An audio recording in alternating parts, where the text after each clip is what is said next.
Hello, আমি কন্যাশ্রী আচার্য। Contact number নিচে দেওয়া হচ্ছে। ফ্রি কনসালটেন্সি কিভাবে পাবে সেই ভিডিওটা ফেসবুকে গিয়ে দেখতে পারো বা আমাকে নক করতে পারো, যাতে আমি লিঙ্কটা পাঠিয়ে দিই। যা যা রিকোয়ারমেন্ট সেই অনুযায়ী পাঠিয়ে দেবে আমাকে। ফ্রি কনসালটেন্সি অবশ্যই পাবে। সব কিছু পাঠিয়ে দিলে তোমার উত্তরটা নিয়ে 10-15 মিনিট, 8 ঘন্টা আমি কথা বলতে পারি।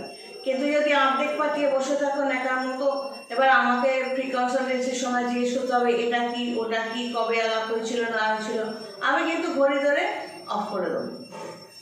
ফ্রি কনসালটেন্সি মানে তুমি সমস্ত পাঠিয়ে রাখবে ডেটাবেস, ওই ভিডিওটা দেখে নেবে বা আমার কাছে লিঙ্কটা চাইবে, আমি পাঠিয়ে দেবো।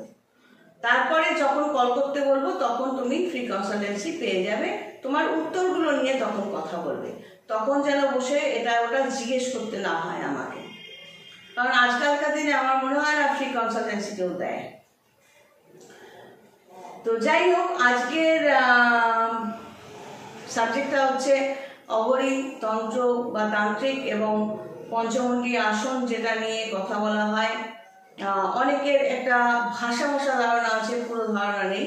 সেটাকে সহজ করে বোঝানোর জন্য আজকের এই সাবজেক্টটা। প্রথম কথা হলো, ঘোর কথাটা ব্যবহার করা হয় মানে একটা চরম বোঝাতে, এক্সট্রিম বোঝাতে। তুমি যদি সেক্সুয়াল রিলেশনটাকে ঘোর বলো, হ্যাঁ, তো তার অপোজিটটা হচ্ছে অঘোর।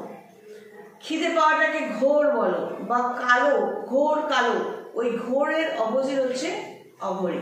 অঘরী তন্ত্রটা তারাই করতে পারে যারা এই সমস্ত ফিজিক্যাল মেন্টাল অ্যাক্টিভিটির ওপর কন্ট্রোল রাখতে পারে এবং কোনোভাবেই তোমরা তাকে মানে তাদের দেখবে তারা যে কোনো সিচুয়েশনে স্থির থাকতে পারে।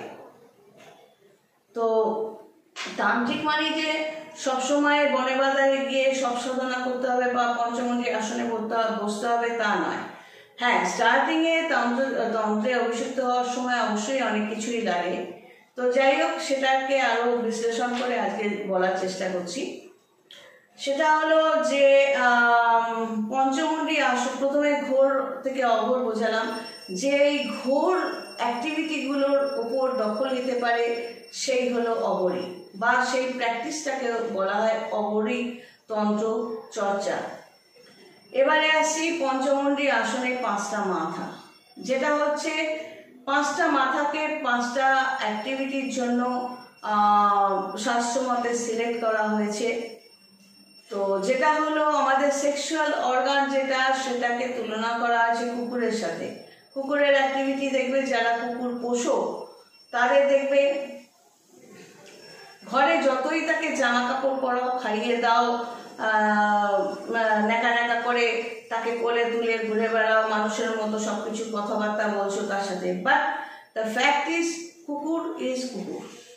তার সে একটা জানোয়ার এবং সে যারা কুকুর পোষে তাদের কাছে এটা আনন্দের ব্যাপার।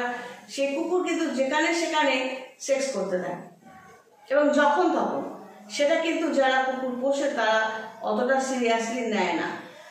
কিন্তু এটা মাথায় রাখতে হবে, কুকুরকে নিয়ে যুধিষ্ঠির যখন স্বর্গ দ্বারে গেছিল এবং মুখ থেকে যুধিষ্ঠিরকে ফিরতে হয়েছিল, কারণ তার সঙ্গে কুকুর ছিল।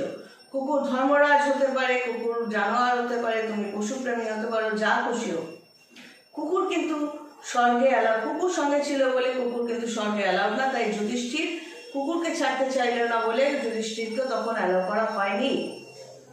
সুতরাং কুকুরকে জননেন্দ্রিয় বা সেক্সুয়াল অর্গানের সাথে তুলনা করা হয়েছে।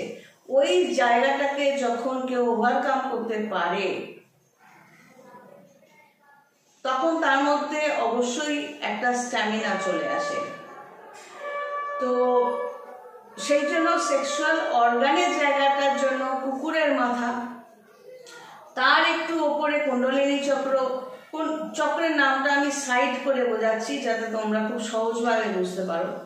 তার উপরে যে চক্রটা, সেই চক্রটার সাথে তুলনা করা হয়েছে সাপের। সে সেক্সুয়াল অ্যাক্টিভিটিগুলো করে আর অন্য সময় কুণ্ডলী পাকিয়ে থাকে, তো সেই জন্য সাপের মাথা। তার উপরে হচ্ছে শেয়াল।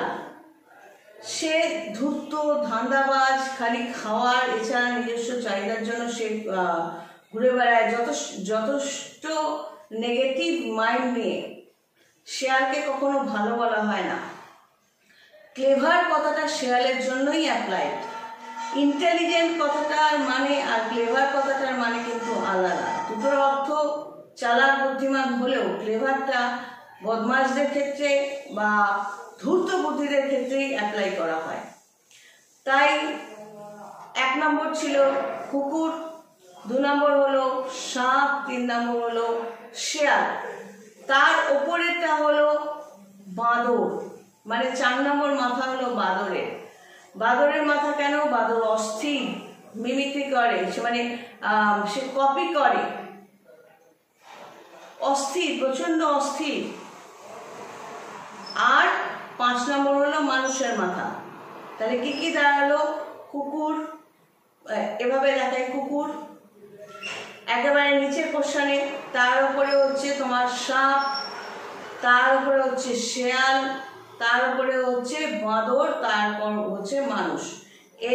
এই 5টা মাথা নিয়ে যখন কাজ করা হয় তখন মানুষ তো মানে তো অ্যাক্টিভিটিস নতুন করে বলার দরকার নেই, সবকিছুর কম্বিনেশন। তো এই পঞ্চমুণ্ডির আসনে বসে তান্ত্রিকরা যখন শুরুতে যারা করে তাদের মধ্যে ফার্স্ট কথা হলো তান্ত্রিকদের মধ্যে নলেজটা থাকতে হবে কেন তারা সাধনা করছে। যেটা ওই মুন্ড মানে প্রথম দিকে লাগলেও পরের দিকে ওই মাথাগুলো লাগে না, তার কারণ হচ্ছে যখন তান্ত্রিকরা বুঝে যায় যে এইভাবে সাধনা করলে এইভাবে আমি মানে ওভারকাম করতে পারবো, তখন কিন্তু আর ওই মুন্ডগুলোর দরকার পড়ে না। এগুলোর অর্থ হলো, পঞ্চমুণ্ডী সাধনার অর্থ হলো যত রকম কাম বাসনা, অস্থিরতা, লোভ, চালাকি, ধূর্ততা এটসেট্রা এটসেট্রা এটসেট্রা সমস্ত নেগেটিভিটিগুলো ওভারকাম করার জন্য এই পঞ্চমুণ্ডী সাধনা। আর সব সাধনার মানে হলো সেই একই রকম। সব বলতে মৃতদেহ যার মধ্যে এটিপি নেই, কোনো সেন্স নেই, কিছুই নেই, কোনো কামনা বাসনাও নেই, অর্থাৎ তার নিজস্ব ঊর্জা শক্তিটা বেরিয়ে গেছে। এছাড়াও আরো অনেকগুলো কারণ আছে। তো এইরকম দুরকম সাধনা অবরীদের অবশ্যই প্রথমভাবে করতে হয় এবং পরবর্তীকালে কিন্তু তারা যখন ওভারকাম করতে পারে তখন আর দরকার পড়ে না, তখন নিজস্ব একটা আসন বানিয়ে তারা কিন্তু করতে পারে। তো এই যে সাধনা মানে অনেক কিছু বোঝায়, এটা মাথায় রাখতে হবে।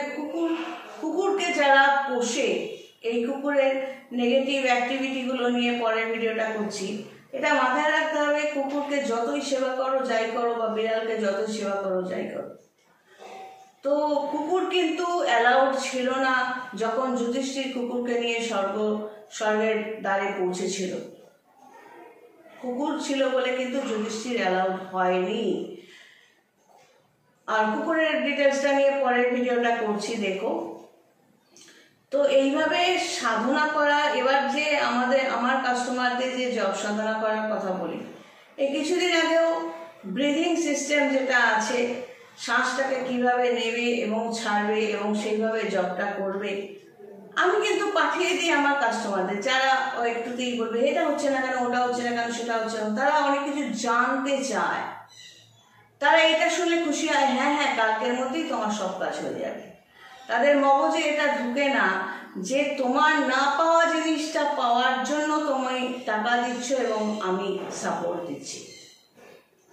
ওটা যদি তোমার ভাগ্যে থাকতো ওটা তো এমনিই পেয়ে যেতে।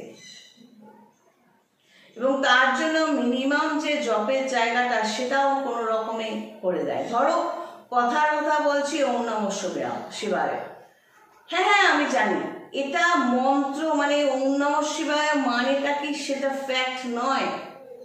সাধনা মানে হলো ওই অ্যাকসেন্টে শ্বাস নিয়ে ছেড়ে ধীর স্থিরভাবে বসে ওই অ্যাকসেন্ট, ওই ঊর্জাটাকে নিজের মধ্যে অ্যাক্টিভেট করা।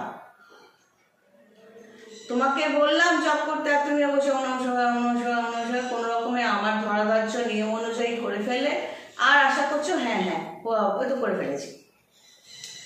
তোমার রেজাল্ট পেতে অবশ্যই দেরি হবে। মন্ত্রটা যে দেওয়া হয় বা যে নিয়মগুলো দেওয়া হয় সেটা দায়সারাভাবে করার জন্য না। যারাই জ্যোতিষী তান্ত্রিকের কাছে যাও তাদের বুঝতে হবে তোমার প্রবলেমের জন্য তুমি গেছো, সমস্যাটা তোমার, আমি তোমার জন্য শুধুই সাপোর্ট, আমার সমস্ত স্ট্রেংথ তোমার সাপোর্ট দিয়ে তোমাকে লক্ষ্যে পৌঁছে দেওয়া। যেটা তোমার ভাগ্যে নেই অথচ তুমি সেটা ডিম্যান্ড করছো, তার জন্য তুমি টাকা পাঠাচ্ছ, তাহলে সেইটা পেতে গেলে তোমাকে সেই রকম ভাবে চেষ্টা করতে হবে। একটা কংক্রিটের পিলার চট করে একটা পেরেক পোতা যায় না, কিন্তু রোজ একটু একটু একটু করে ঠিক একই জায়গায় মারতে থাকলে কিন্তু ওটা একটু হলেও ফুটো হয়। তো এই জায়গাগুলো বোঝার ব্যাপার আছে। যারা তান্ত্রিক তারা তো এই জায়গাগুলো ওভারকাম করতেই পারে। যে কোনো সেন্টিমেন্ট, যে কোনো চাওয়া পাওয়া, ক্ষুধা তৃষ্ণা এটসেট্রা সমস্ত কিছু কিন্তু এই পঞ্চমন্ডির 5টা মাথা দিয়ে আমাদের শাস্ত্রে বোঝানো হয়েছে। তো যারা সত্যিকারের তন্ত্রচর্চা করে তারা কিন্তু ধীর স্থিরই থাকে যে কোনো সিচুয়েশনে, যে কোনো কন্ডিশনে।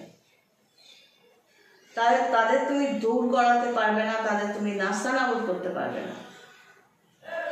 জানি না কতটুকু বোঝাতে পারলাম, আজ এইটুকু। পরের ভিডিওটা করছি কুকুরের অ্যাক্টিভিটি নিয়ে। সবাই ভালো থেকো।